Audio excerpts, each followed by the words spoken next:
I turned 62 on October 15th, 2024, surrounded by people I'd known for 30 years. Friends from First Baptist Church, where I taught Sunday school for 2 decades. Margaret, who brought her famous peach cobbler. Tom and Linda, who never missed a potluck. Reverend Patterson, who married me and my late husband 41 years ago. And my son Brandon, and his wife Ronnie. I should have known something was wrong when Ronnie insisted on hosting my birthday dinner at their house instead of mine. She said it would be more elegant. I spent 3 days baking my mother's lavender honey cake, the one Brandon loved as a child. Before we continue, comment where you're watching from, and subscribe to the channel. We'd love to see how far our stories are reaching. I wrapped it carefully and drove across Austin with it on my passenger seat like precious cargo. When I walked into their dining room, I smelled her new perfume before I saw her. Something expensive and sharp, the kind that makes your eyes water. Ronnie kissed the air near my cheek and took the cake box from my hands without looking inside. "Helen, you're here," she said. "Not glad you're here, not happy birthday. Just an acknowledgement of my presence, like noting the weather." The table was beautiful. White linens, crystal glasses, candles in silver holders. Ronnie had gone to trouble, I thought. Maybe she was trying. Maybe this year would be different. I sat between Margaret and Reverend Patterson. Brandon took the head of the table. Ronnie floated around serving appetizers, her phone always in her hand, always filming, always posting to that app where people watch her fold napkins and arrange flowers. She had 43,000 followers, she told me once. I didn't understand what that meant. Halfway through the main course, I reached for the bread basket. Ronnie was suddenly beside me with a small packet of wet wipes, the kind you use for babies. "Here, Helen," she said, her voice loud enough to stop all conversation. "You need this, sweetie. Your smell is interfering with my new perfume." She pressed the wipes into my hand. I stared at them. They were lavender-scented. Lavender. Like my mother's cake. Like the candles she used to make. The table went silent. Margaret's fork stopped halfway to her mouth. Reverend Patterson cleared his throat. Tom looked at his plate. Linda suddenly found her napkin fascinating. "I showered this morning," I said quietly. I know," Ronnie said, patting my shoulder like I was a confused child. "But you know how it is at your age. Things change. Smells change. It's natural." Brandon said nothing. He cut his chicken into smaller and smaller pieces, his jaw tight. I looked around the table at my friends, at people who had prayed with me when my husband died, who had helped me move furniture, who had celebrated every one of Brandon's birthdays for 39 years. They were all looking away. "Speaking of smells," Ronnie continued, settling back into her chair with her phone pointed at the table, "I brought something special for after dinner. A candle collaboration I'm launching next month. Bergamot and sage.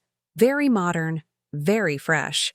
She emphasized the word fresh. I understood what she meant. Not old, not like me. After dinner, Margaret hugged me at the door. "Helen," she whispered. "Are you?" "I'm fine," I said. I wasn't. I drove home and went straight to my bedroom.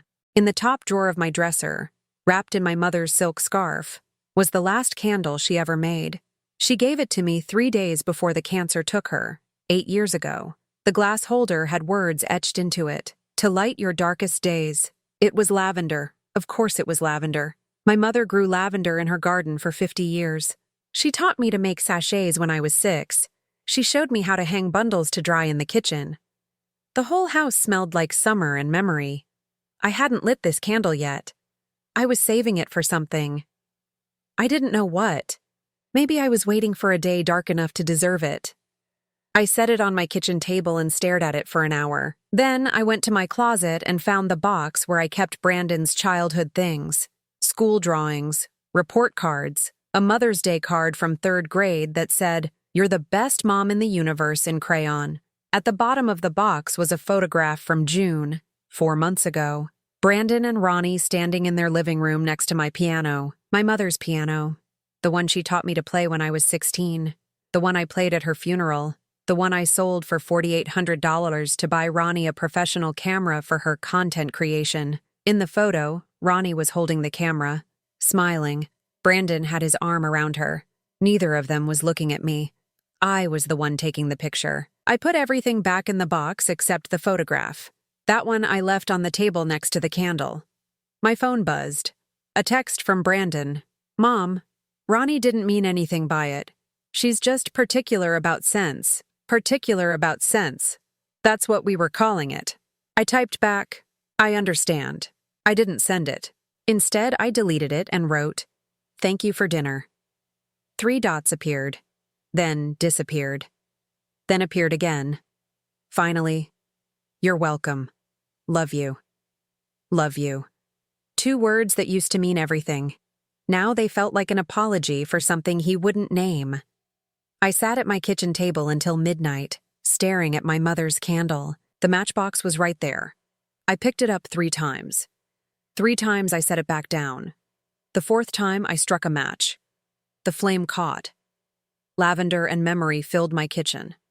I watched it burn, thinking about Ronnie's wet wipes, about my friend's silence, about Brandon cutting his chicken into pieces so small they disappeared. I thought about the smell of old ladies, about what that means, about women who outlive their usefulness, their beauty, their right to take up space, about how we become inconvenient, how we become ghosts in our children's houses. The candle burned steady and bright.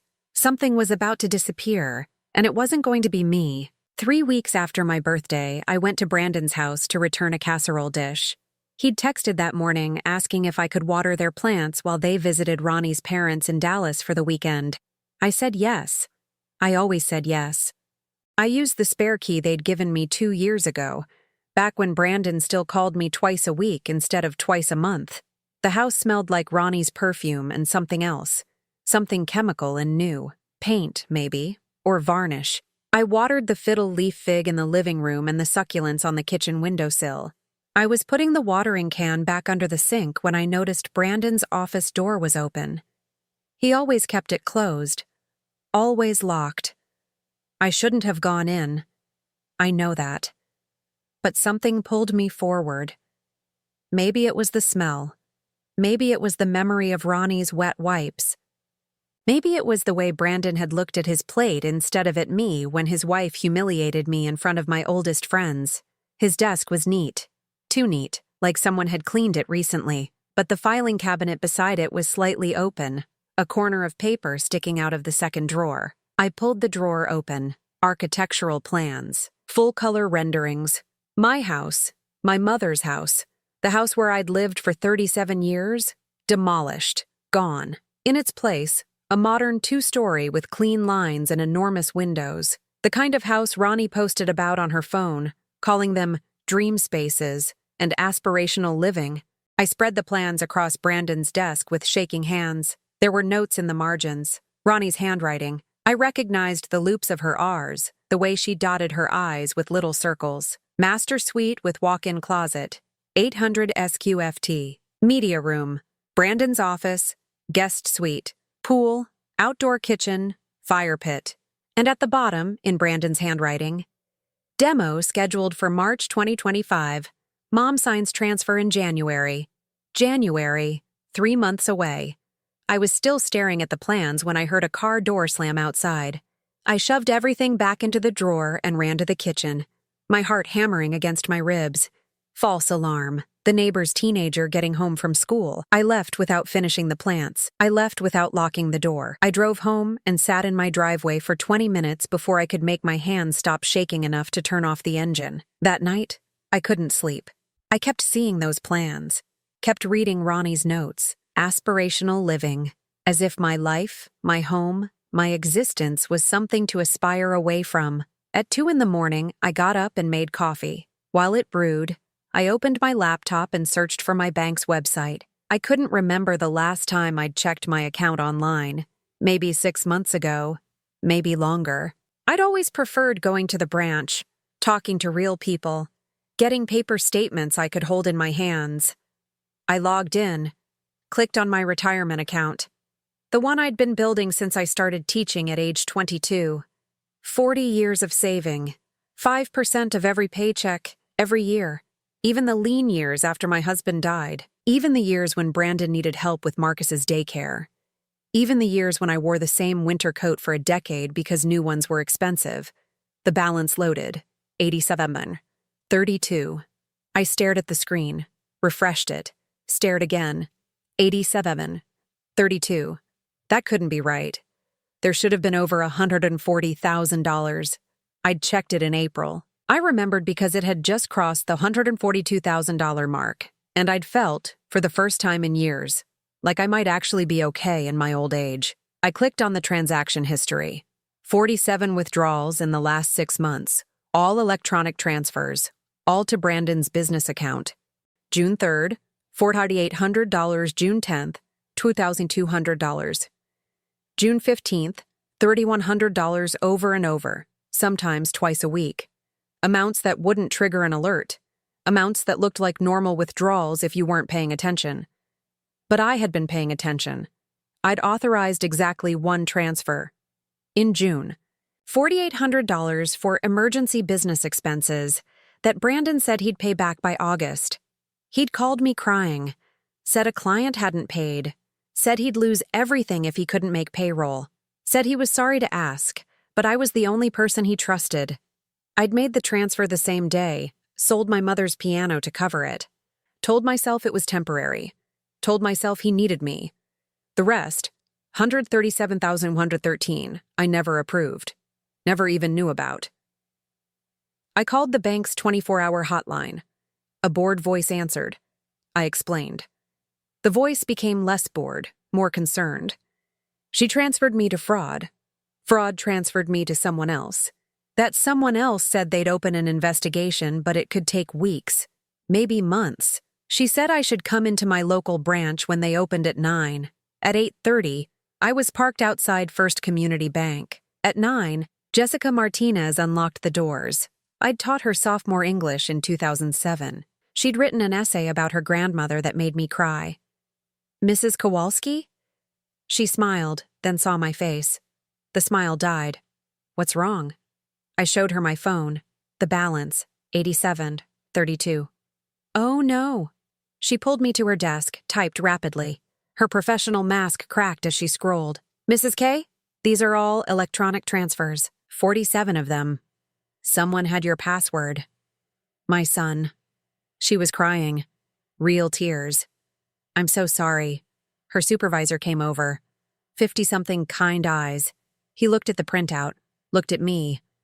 This is elder financial abuse, a felony. You need to file a police report. Elder. I was 62. But the law saw me as someone who needed protection from her own child. How much total? $137,213. $137,213. My entire retirement except for $87 and change. I took the printout, all 17 pages of it. Jessica tried to give me a bottle of water, but I shook my head. I walked to my car very carefully, like I was carrying something fragile that might shatter. I didn't go home. I drove to the big grocery store on the other side of town. The one Patricia shopped at because they had organic vegetables and a fancy cheese section. Patricia, who'd been my best friend since 1996. Patricia, who'd held my hand at my husband's funeral. Patricia, who came over every Tuesday for coffee and told me I was too generous with Brandon, that I needed to set boundaries, that Ronnie was using me. I found her in the wine section, studying bottles. Her cart was full. Expensive cheeses, prosciutto, fresh pasta, truffle oil. Things Patricia never bought because she lived on a fixed income like me, surviving on teacher's pension and Social Security. Helen! She jumped when she saw me. Actually jumped. What are you doing here? Shopping. I looked at her cart. That's a lot of groceries. Oh, you know. I'm having some people over. Bridge club. Patricia hated bridge. She'd told me 100 times that card games were boring. Must be a fancy bridge club. I picked up the truffle oil. $42.99. I didn't know teachers' pensions went up. She laughed. It sounded like glass breaking. I'm treating myself, you know. You only live once. What are you paying with, Patricia? Her smile froze. I'm sorry? Your card is $200 easy. What are you paying with? Helen, that's really... I saw it then, peeking out from under a package of fancy crackers in her cart. A gift card, cream-colored with gold lettering, the kind Ronnie photographed for her lifestyle content. I picked it up.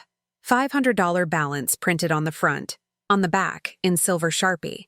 For being such a good friend, R. Patricia's face went white, then red, then white again. When? I asked. Helen, please. When did she give this to you? 2 months ago. She said it was for my birthday. Your birthday is in April. Patricia reached for the card.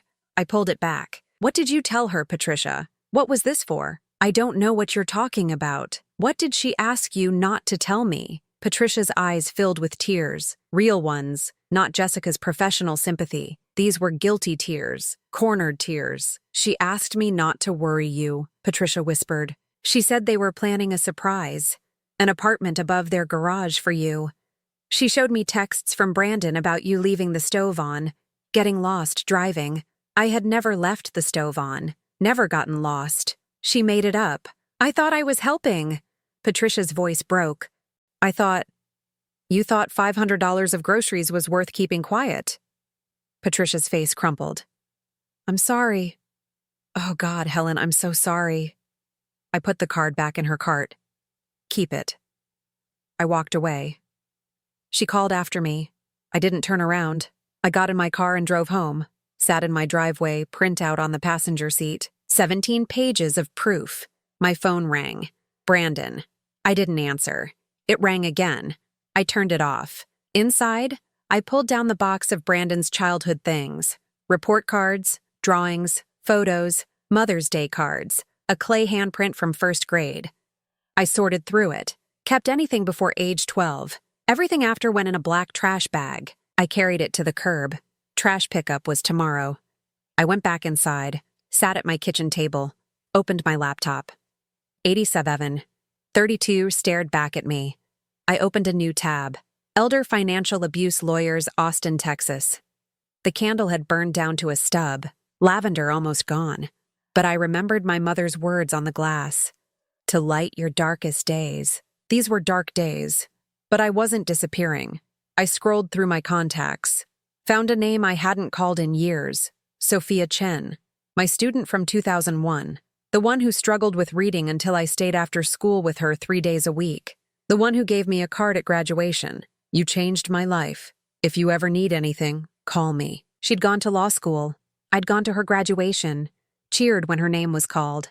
Now she practiced family law. I dialed. This is Sophia Chen. Sophia, this is Helen Kowalski, your English teacher. Mrs. K. Her voice lit up. Oh my God, how are you? I looked at the printout. At the empty space where my piano used to sit. At the trash bag on my curb. I need help. And just like that, I stopped being alone. Sophia Chen met me at a coffee shop near her office. Navy suit, shorter hair, same warm smile. Tell me everything, I told her. The dinner, the wet wipes, the plans, the 8732s, Patricia, all of it. Sophia's face went hard. Professional. Do you have documentation? I gave her the printout. She read every line. Felony theft, elder financial abuse, possibly fraud. She looked up. Do you want your son arrested? The question hit like a blow. Brandon in handcuffs. Brandon in jail. I want my money back. That might not be possible without prosecution. This was systematic. She paused. I'll work pro bono. You gave me 3 months when I was 16. I owe you. I cried. Right there. Until she handed me napkins and ordered tea I didn't drink. First, we secure your accounts. Then we confront him. I'll be with you. I should do it alone. Mrs. K, he's still my son. Even after everything, I need to ask him why. She made me promise to record it, to keep it public, to leave if unsafe. I promised. That afternoon, I texted Brandon. We need to talk. Your house, 6 o'clock. He responded immediately. Mom, yes, please. I can explain everything. I arrived at 5:55. My hands were steady on the steering wheel. I'd spent the last 3 hours at the bank with Sophia, closing accounts, opening new ones, changing passwords. Everything Brandon had touched was now beyond his reach. Ronnie answered the door. She was wearing yoga pants and a crop top, her phone in one hand. She looked surprised to see me. Helen. Brandon didn't mention, where is he? Office. But listen, we need to talk about... I walked past her, down the hall. Brandon's office door was open. He was at his desk, head in his hands. He looked up when I entered. His eyes were red. Mom. He stood. Mom, I'm so sorry. I was going to tell you. How much did you steal? He flinched. It wasn't stealing. It was a loan. I was going to pay you back. $137,000.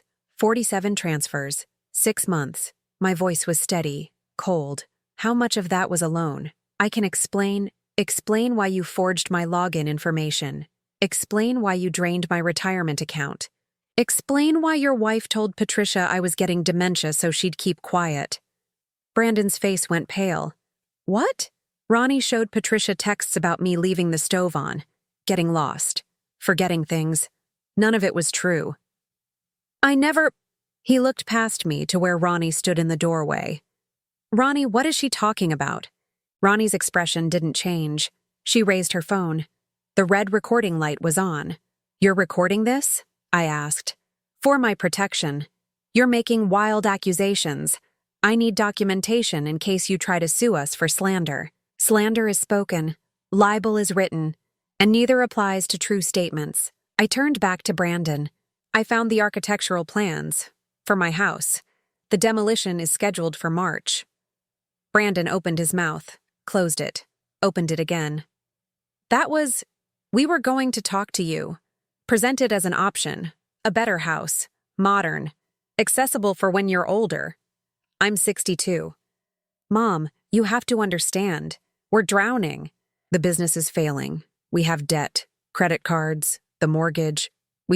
He stopped. You thought you'd sell my house without asking. Use the money to save yourselves. Where was I supposed to live? With us. We were going to build an apartment above the garage. Small, but nice. You'd be close to Marcus? An apartment. I laughed. It sounded like breaking glass. Like a guest. In a house built on the bones of my home. It's not like that. Then what is it like, Brandon? Explain it to me. Make me understand how my only child could steal my entire future and call it love. His face crumpled. You don't understand the pressure. Ronnie's career. Marcus's school. The expectations. Everyone watching. Everyone judging. I made mistakes. I borrowed money from the wrong people. I thought I could fix it. I thought if we just had a little more time, so you stole from your mother. It wasn't stealing. You're my family. What's yours is mine. That's how families work. You raised me to share, to help each other. I needed help. You needed help, so you took everything without asking. Because you would have said no. His voice rose, sharp.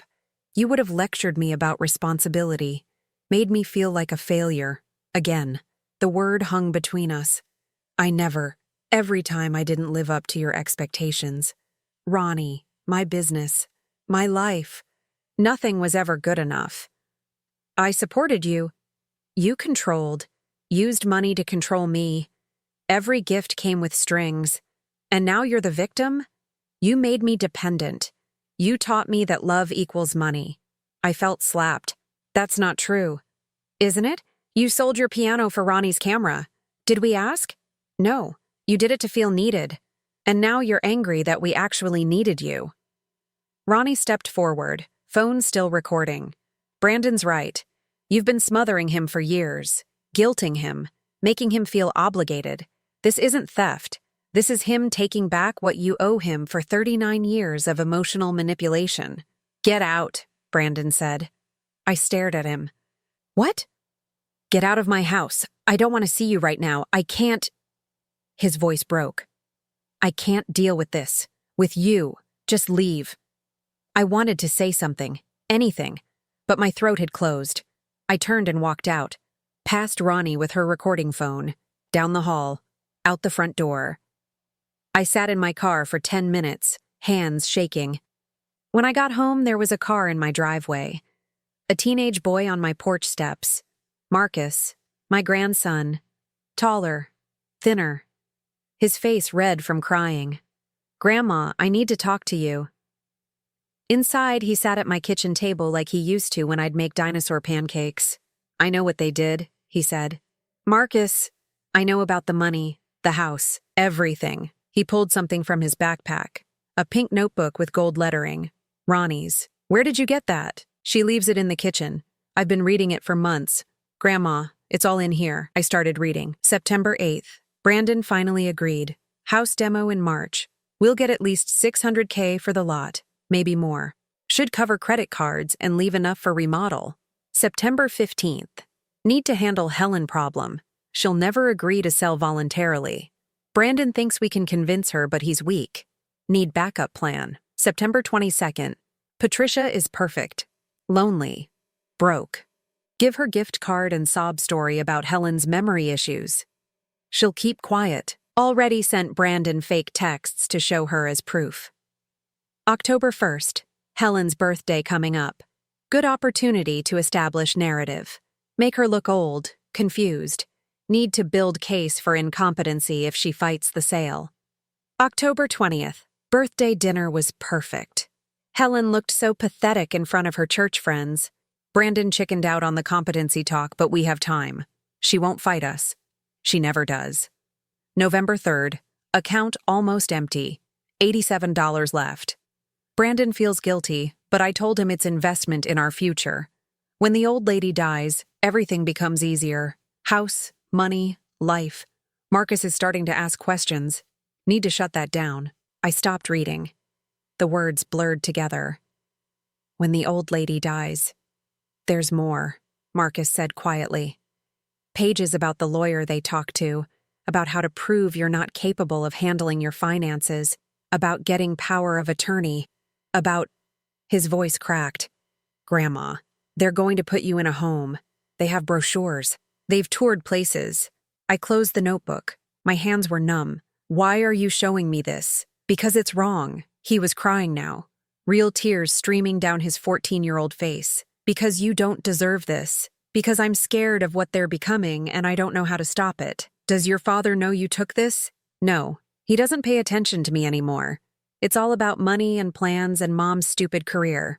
I'm just in the way. I pulled him into a hug. He was almost as tall as me now. He sobbed into my shoulder like he used to when he was small and had nightmares. I'm going to fix this, I whispered. I promise. How? I didn't answer. I didn't know yet. After Marcus left, I made him promise to go home, to act normal, to not let them know he'd been here. I sat at my kitchen table with Ronnie's notebook, read every page, every calculated word, every casual mention of my death like it was an item on a shopping list. My phone buzzed. Text from Ronnie. You should know Brandon is filing for a restraining order. Your harassment today was unacceptable. We have it all on video. If you contact us again, we'll press charges for elder harassment. Stay away from our family. Elder harassment. She'd made that up. There was no such thing. But it sounded official. Threatening. I didn't respond. Instead, I went to my bathroom and opened the medicine cabinet. Behind the ibuprofen and Band-Aids was a small trash can. I dumped it on the floor. Tissues, cotton balls, dental floss. And at the bottom, crumpled pieces of paper covered in handwriting. Brandon's handwriting. The same letters over and over. My signature. Helen Kowalski. Helen M. Kowalski. H. M. Kowalski. Practice sheets. He'd been practicing forging my signature. I spread them out on the bathroom floor. 12 pieces of paper. 12 attempts to become me. To take my name and make it his. I took photos of everything with my phone. The practice sheets. Every page of Ronnie's notebook. I texted them all to Sophia. Her response came immediately. This changes everything. We can stop them. But Mrs. K, this is going to get ugly. Are you ready? I looked at my reflection in the bathroom mirror. At the 62-year-old woman who'd been called old and pathetic and inconvenient. Who'd been reduced to a problem to solve, an obstacle to remove. I picked up my phone and typed, I'm ready. Then I called Sophia back. I want to press charges, all of them. Theft, fraud, elder abuse, everything. It's your son, she said gently. I know, but he stopped being my son the moment he practiced writing my name so he could erase me. There was a long pause. Then, I'll draft the papers tonight. We'll file tomorrow. After we hung up, I sat in the dark for a long time. The lavender candle had finally burned out. The stub was cold, empty, but my mother's words were still there, etched in the glass. To light your darkest days. These were the darkest days. But they weren't the last days. I wasn't dead yet. And I wasn't disappearing. Not without a fight. Sophia filed the paperwork on Thursday morning. By Thursday afternoon, a sheriff's deputy was at Brandon's door serving him with a cease and desist order. No contact with me, no access to any accounts bearing my name, no discussion of property sale without my written consent. I wasn't there. Sophia advised me to stay away. But Marcus texted me a photo. Brandon at the door, paper in hand, face white as chalk. "Mom's freaking out," Marcus wrote. "She keeps saying this will ruin them." I stared at that text for a long time. Then I typed back, "I'm sorry you have to see this. Don't be. They deserve it." 14 years old and already understanding betrayal. I'd failed him too. Failed to protect him from learning too young that parents can be monsters. Friday morning, Sophia called. "The diary worked. The DA is interested in prosecution. But Mrs. K, there's something you should know." Ronnie posted about it. Posted? On her social media. "She's painting you as an unhinged mother trying to destroy her son's life. She's getting a lot of support from people who don't know the full story." I felt sick. What do? "We tell your story.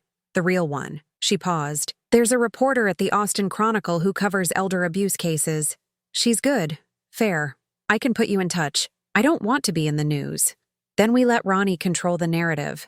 Let her paint you as the villain. Let people believe her version. Another pause. Or we fight back. I thought about my mother, about her lavender candles and her quiet strength, about how she'd raised me to be kind but never to be a doormat. Set up the meeting. The reporter's name was Maria Santos. She met me at the same coffee shop where I'd met Sophia. She had a kind face and a digital recorder she asked permission to use. "Mrs. Kowalski, thank you for talking to me. I know this is difficult." I told her everything. She didn't interrupt. She just listened and took notes and occasionally asked gentle questions about dates and amounts. When I finished, she turned off the recorder. "I'm going to write this story, but I want you to know, once it's out there, you can't take it back. Your son will read it. Your grandson. Everyone in this city. Will you use their names?" "I don't have to. The details are specific enough. People who know you will know who it's about. But legally, I can avoid naming them directly." "Do it." The article ran Sunday morning. Front page, "The Price of Family, One Woman's Story of Financial Abuse." It was fair, factual. Changed their names but included everything. The birthday dinner, the stolen savings, the plans, excerpts from Ronnie's diary. Anyone who knew us would recognize it. My phone exploded.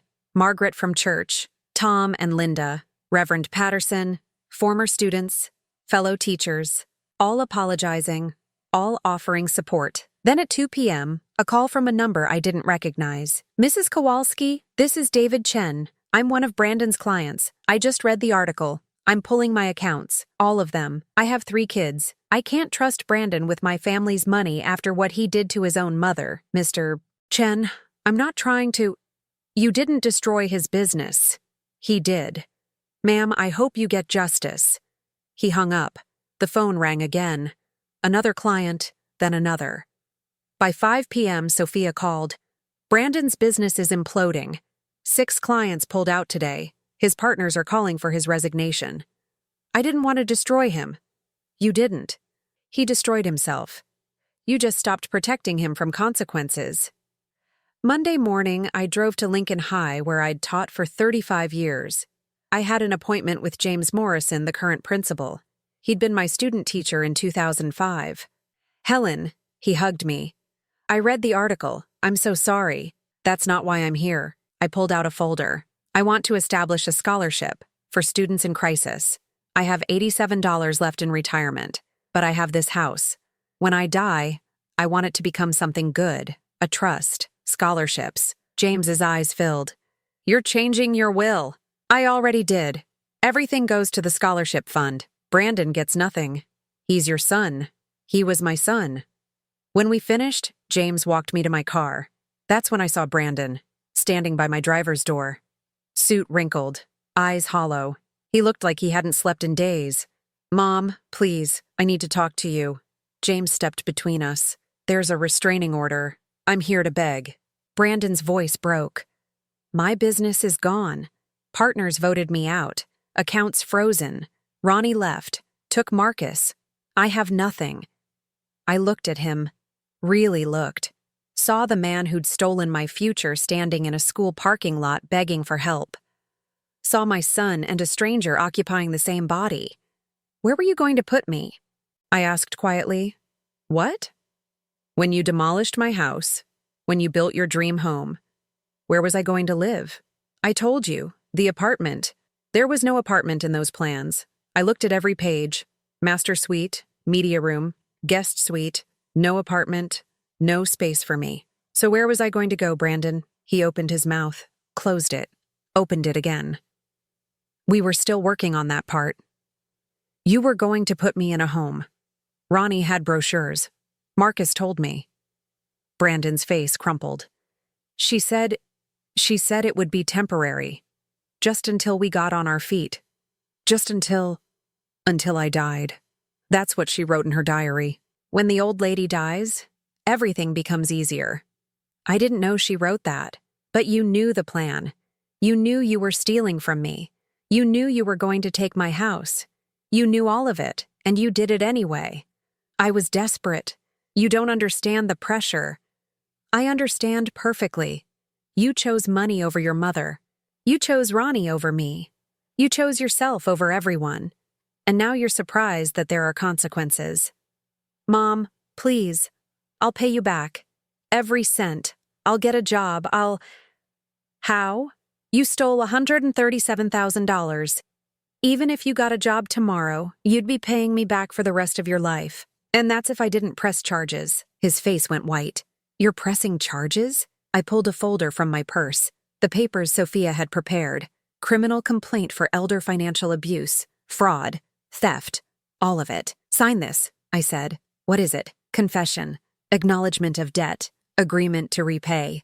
If you sign this, I won't press criminal charges. You'll have a civil judgment against you, but not a criminal record. His hands shook as he took the papers. And if I don't sign? Then I file the criminal complaint. You'll be arrested, prosecuted, probably convicted. You'll go to prison. You do that? Send your own son to prison? You stole my entire retirement. Planned to take my house, practiced forging my signature. Yes, I'd do that. He stared at the papers, at me, at James standing a few feet away, witnessing everything. If I sign this, you'll leave me alone? I'll leave you alone regardless. But if you sign, you'll have a chance to rebuild, get a job, pay me back slowly, stay out of jail, be there for Marcus when he needs you. Which he will, after what you and Ronnie have put him through. Brandon's jaw tightened. This is blackmail. No, this is justice. You have a choice. Sign or don't. But you don't get to steal from me and walk away clean. He pulled a pen from his pocket, signed each page without reading them. When he finished, he shoved the papers at me. Are you happy now? Is this what you wanted? To destroy me? I wanted you to be my son. I wanted you to love me more than you loved money. My voice broke. I wanted to matter. You always mattered. No, I was useful. There's a difference. I took the papers. Goodbye, Brandon. Mom. I got in my car. He stood there as I drove away. In my rearview mirror, I saw him collapse against a car, head in his hands. Saw James approach him, say something. Saw Brandon shake his head and walk toward his own car. I drove home and gave the signed papers to Sophia. This is airtight. He admitted everything. The DA will love this. I don't want the DA to see it. File it as civil case, judgment only, no criminal charges. But he's been punished enough. Business gone. Wife left. I don't need to take his freedom too. Sophia studied me. You still love him. I love who he used to be. I don't know who he is now, but I know who I am. And I'm not someone who sends her child to prison. That night, I lit a new candle. Vanilla. Something different. Something that smelled like possibility instead of memory. Text from Marcus. Dad came to get his stuff. He was crying. Really crying. I typed back, "Is he okay?" "I don't know. Mom won't talk to him. She says he ruined everything. But Grandma, she's the one who wrote that stuff in her diary. Why is she mad at him? Sometimes people show you who they are when things fall apart. Your dad made terrible choices, but at least he's facing consequences. Your mom is running away. Can I come stay with you this weekend?" Always. I looked at the vanilla candle. Watched the flame, thought about Brandon signing those papers. I wasn't happy. Happiness felt like another life, but I wasn't destroyed either. I was still here, still standing, still fighting. The candle burned steady and I made a list.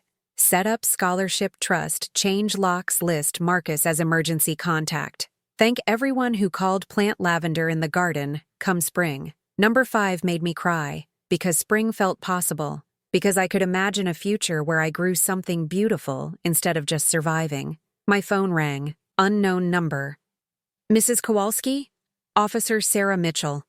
I'm calling about a harassment complaint filed by Veronica Kowalski. She claims you've been threatening her family. We need you at the station tomorrow morning to give a statement.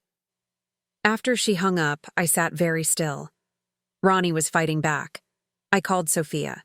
Don't worry. We have documentation. The diary, Marcus's testimony, bank records. She has nothing but lies. What if the lies work? They won't. Mrs. K, you have an army ready to testify. Students, friends, bank employees, me. We've got you. That night, I slept through till morning. When I woke, there was frost on the windows. November turning into December. I made coffee and checked my phone. Margaret, prayer circle tonight. You're not alone. Sophia, police interview at 10 a.m. I'll be there. Marcus, Grandma, Mom's telling everyone you attacked her, but I have her diary. I have proof. I'll tell the truth. I sat with my coffee, feeling something shift inside me, something hard and cold finally cracking. I wasn't just surviving anymore. I was winning. The police station smelled like burnt coffee and disinfectant. Sophia sat beside me, briefcase open, documents organized. Officer Mitchell sat across from us, recorder on the table. Mrs. Kowalski, Mrs. Veronica Kowalski claims you've been harassing her family, threatening her. She's provided screenshots of messages. I've had no contact with Ronnie since the confrontation at Brandon's house, I said, which I recorded. Sophia slid a phone across. Time-stamped. Everything shows Mrs. Kowalski asking legitimate questions about stolen money. No threats. Mitchell listened to the recording. Her jaw tightened when Brandon called me controlling. When Ronnie accused me of manipulation. These screenshots, Mitchell said. Messages she claims you sent, threatening to destroy her. I looked at them, my name, my number, but not my words. That's not me. Check my phone records. Check the metadata. The door opened. A young officer spoke. Mitchell, there's a kid here. Says he needs to talk about the Kowalski case. Says it's urgent. Mitchell left, returned 5 minutes later with Marcus. His face was red, backpack clutched tight. When he saw me, tears streamed down his cheeks. Grandma, I'm sorry. I'm so sorry. Marcus, what are you doing here? I had to tell them. Mom is lying. About all of it.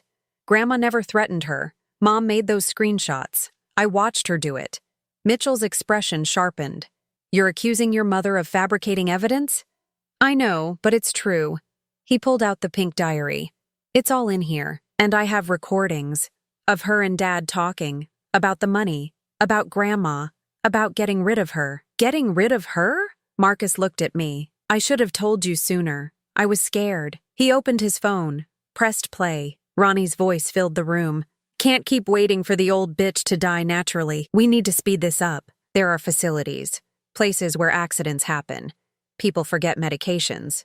People fall. Brandon's voice quieter. Ronnie, we can't. Why not? She's going to die anyway. This just moves up the timeline. Once she's gone, we have everything. The house, the trust, Marcus's college fund, everything. What about Marcus? We tell him Grandma got old, got sick, that it was her time. He's 14. He'll get over it. The silence was absolute. When was this recorded? Mitchell asked. 2 weeks ago, Marcus whispered. I've been recording them for 3 months. I have hours of this.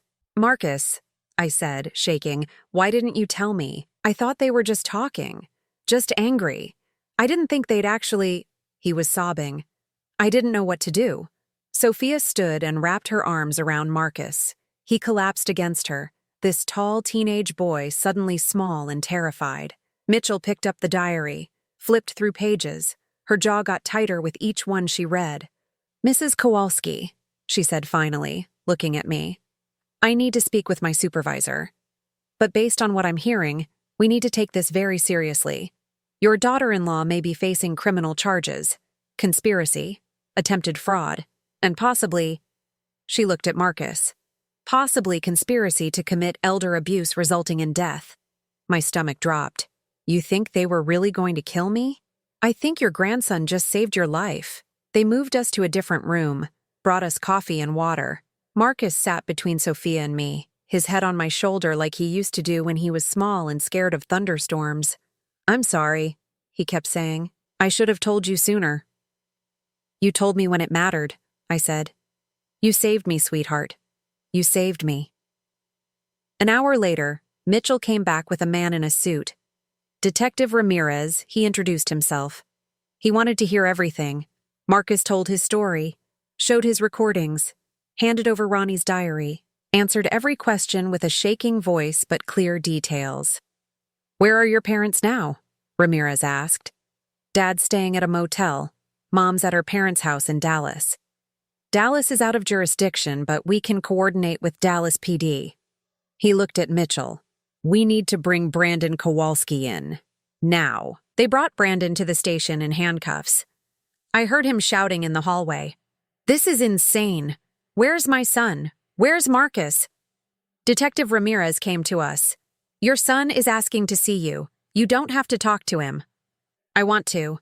They brought him to an interview room. He looked terrible. Wrinkled clothes, unshaven, wild eyes. When he saw me, he lunged forward. Officers held him back. Mom, thank God.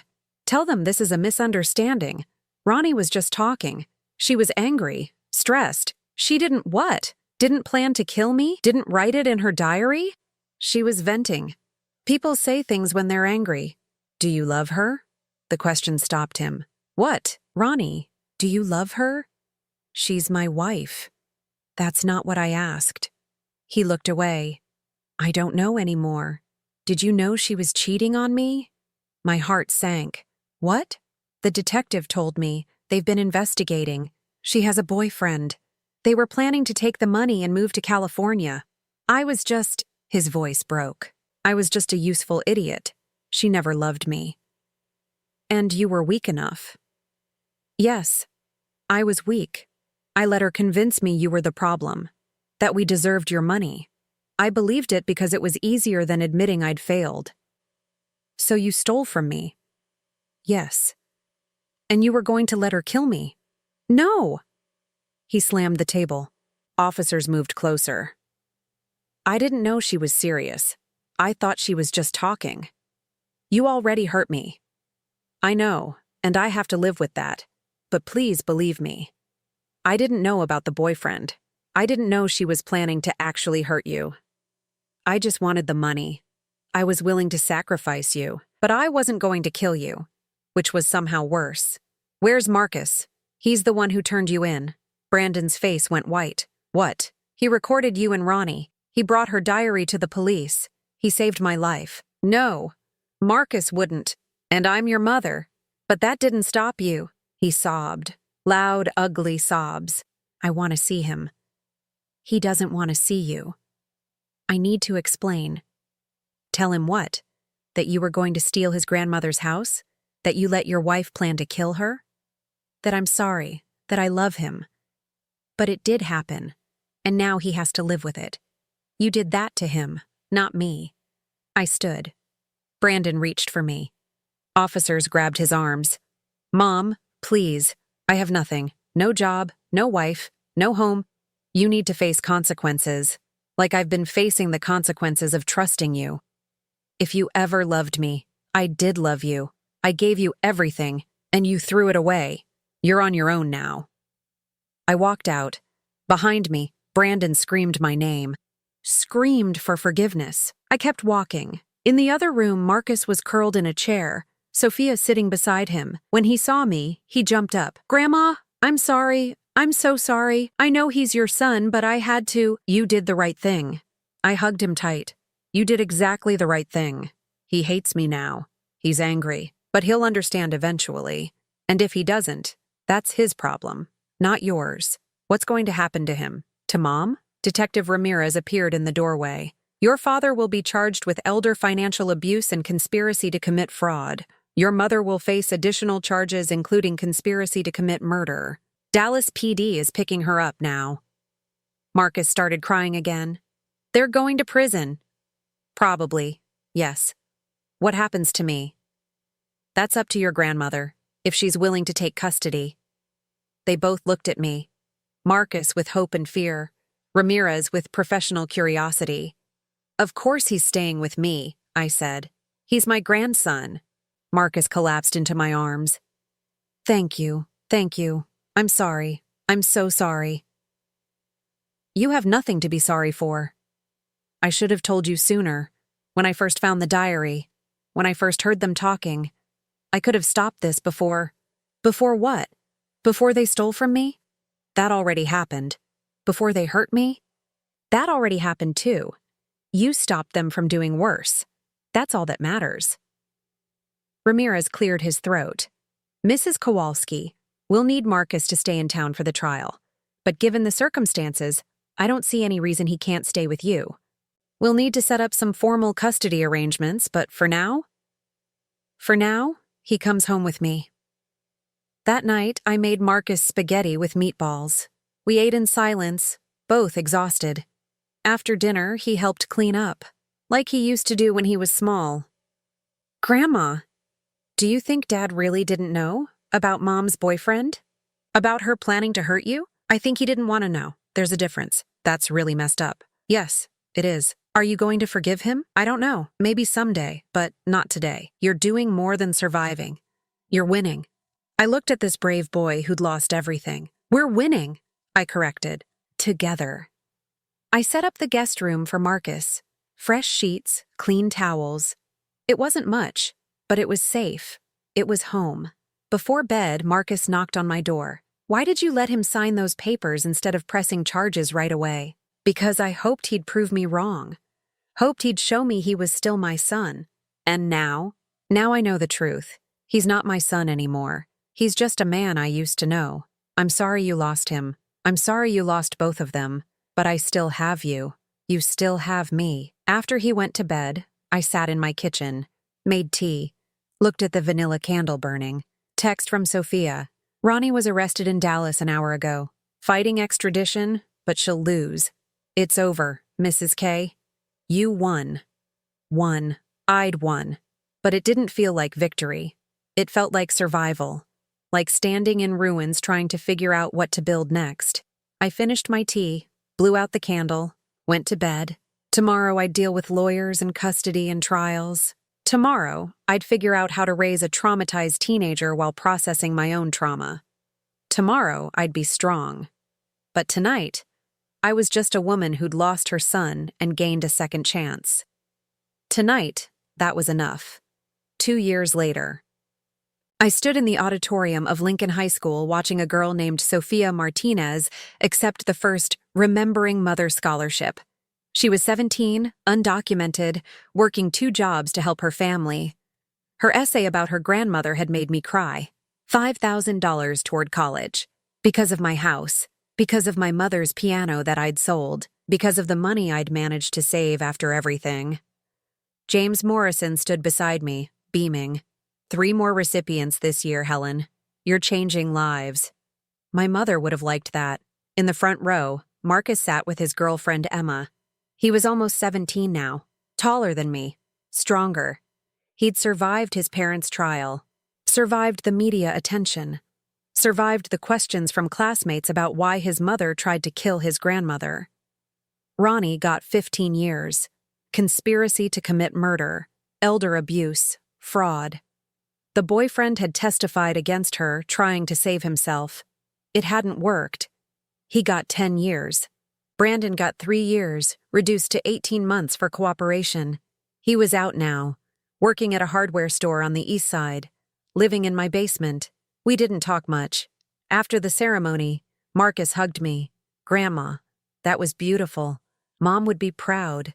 It took me a second to realize he meant my mother, not Ronnie. He never called Ronnie Mom anymore, just my mother or Veronica when he had to reference her at all. Are you ready for tomorrow? I asked. Tomorrow was his graduation. Top 10% of his class. Full scholarship to UT Austin. He was going to study social work. Wanted to help kids from broken homes. Ready as I'll ever be. He looked past me.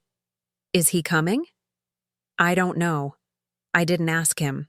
Do you want him there? I thought about that. About Brandon. About the man who lived in my basement and paid $400 a month rent and kept his head down and never, ever looked me in the eye anymore. I don't know what I want, I said honestly. That night, I made dinner for Marcus and Emma. Lasagna, garlic bread, salad. Emma helped me set the table, chattering about graduation parties and college plans. She was a sweet girl, kind. Her parents had been killed in a car accident when she was 12. She understood loss. Brandon came up from the basement at exactly 6 p.m., like always. He ate in silence, cleaned his plate, thanked me quietly, and went back downstairs, like always. Marcus watched him go. Grandma, do you think he'll ever be normal again? I don't think he was ever normal. I just didn't see it. After dinner, Emma went home. Marcus helped me clean up. I got a letter today, he said, from Veronica. I stopped washing dishes. What did it say? That she's sorry, that she was sick, that she wants me to visit her. Are you going to? No. He dried a plate carefully. She's not sick. She's just mean, and I don't owe her forgiveness. You don't. Do you think that makes me a bad person? I turned to look at him, this boy who'd saved my life, who'd chosen truth over family loyalty, who'd grown up too fast and too hard. I think it makes you honest, and that's better than being good. He smiled. A real smile. I love you, Grandma. I love you too, sweetheart. The next morning I woke up early, made coffee, sat in my kitchen watching the sun rise through the window. The house was quiet, peaceful, safe. 2 years ago I'd had $87 $30 and a broken heart. Now I had a grandson, a scholarship fund, a small candle business that actually made money, and a basement tenant who used to be my son. It wasn't the life I'd imagined, but it was mine. Brandon appeared in the doorway. He looked older, grayer. He worked construction now, not finance. His hands were calloused. His face was weathered. Coffee? I asked. Please. I poured him a cup. He sat at the table, careful not to take my usual seat. We'd developed rituals, boundaries. He lived in my house, but we weren't family. Not really. Marcus graduates today, he said. I know. Can I come? It's a public ceremony. You don't need my permission. Helen. He stopped himself. He'd stopped calling me Mom a year ago. I'd asked him to. The word felt wrong in his mouth now. Tainted. I want to be there for him. Then be there. But don't expect him to be happy about it. I know. He sipped his coffee. I got my last paycheck yesterday. I'll have your full payment ready by next Friday. $137,213. He'd been paying me back for 2 years. $400 rent plus $200 restitution every month. At this rate, he'd be done in 37 years. He'd be 76. You don't have to pay me back all at once. Yes, I do. He looked at me finally. Really looked. It's the only thing I can do. The only way I can... He stopped. Atone? I don't think I can atone, but I can try. After he left for work, I got dressed. Blue dress, pearl earrings, the same ones I'd worn to Marcus's elementary school graduation. Back when Brandon was still my son. Back when I still believed family meant something permanent. The graduation was at 3 p.m. I arrived early, found a good seat, saved a spot for Emma's aunt and uncle. The auditorium filled slowly. Parents with cameras, siblings with balloons, teachers with proud smiles. Brandon slipped in just before it started, sat in the back, alone. I pretended not to see him. When they called Marcus's name, I stood up and cheered, screamed his name like I used to scream for Brandon at his football games, watched Marcus cross that stage, accept his diploma, smile at the crowd. He found me in the crowd, waved, mouthed, I love you. I cried, happy tears this time, because he'd made it, because he'd survived, because he was going to be okay. After the ceremony, we took photos. Marcus and me, Marcus and Emma, Marcus and his friends. James Morrison joined us, put his arm around my shoulders. You did good, Helen. He's a great kid. He did it himself, with your help. Brandon appeared at the edge of our group, hovering, uncertain. Marcus saw him. For a moment, I thought he'd turn away, pretend Brandon wasn't there. But he didn't. He walked over, stood in front of his father. Congratulations, Brandon said quietly. I'm proud of you. Thanks. Marcus's voice was flat, empty. Emma's family is taking us out for dinner. You're not invited. I understand. I don't know if I'll ever forgive you for what you did to Grandma, for what you let Veronica do. I know. But you're still my father, and I don't want to hate you forever, so I'm going to try. Try to forgive you. Someday. Maybe. Brandon's eyes filled with tears. That's more than I deserve. Yeah, it is. Marcus walked away. Brandon stood there watching him go. Then he looked at me. Thank you, he said, for taking care of him, for being what I couldn't be. I didn't do it for you. I know, but thank you anyway. He left. I watched him walk out of the auditorium alone.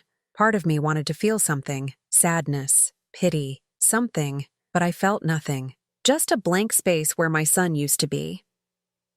That evening, after dinner with Emma's family, Marcus and I came home to find the basement door open. Brandon had left something on the kitchen table. A candle, hand-poured, lavender scent. The glass had words etched into it. For lighting new paths. There was a note. I can never undo what I did, but I can try to be better. Thank you for letting me try.